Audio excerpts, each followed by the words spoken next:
The only way that you can get your ex back is to be willing to move on with or without them.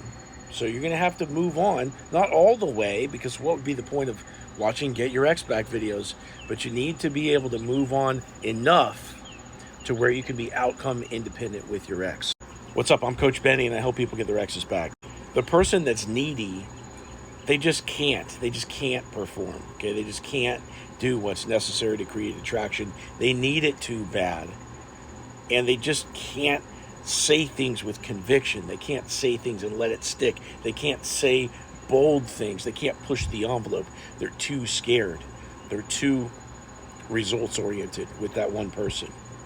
Okay? Somebody who's non-needy can have lots of irons in the fire. They can have lots of things going at once. They don't really care which iron fails. Okay? They got other ones in the fire. Things are going to be okay.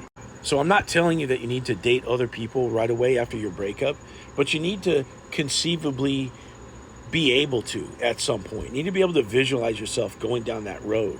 And if you're stuck in this place where it's like it's got to be your ex and only your ex, and that's the only result that you'll accept, you'll never be able to get them from that place because you are needy, and they're going to feel that off of you.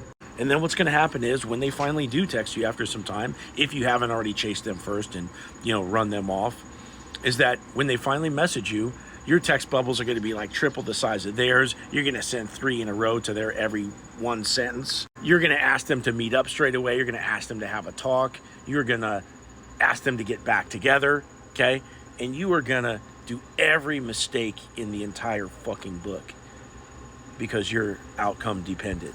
See, this person that you love, you once had a relationship with, and you guys were together.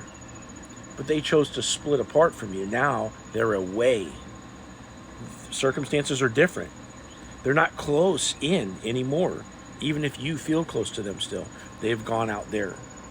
So what does that mean? It means we have to attract them in. What are the behaviors that create attraction? This is a question you should be asking yourself. Is it writing a letter? Is it having a talk with them? Is it trying to convince them logically? Can I do these things with some girl out on the street right now? Can I walk up and hand her a letter? Can I try to convince her logically, hey, theoretically speaking, I'm a dating coach with 300,000 TikTok followers, and you should really, it makes logical sense that we should go in my house and hook up right now. 1 + 1 = 2, don't you know?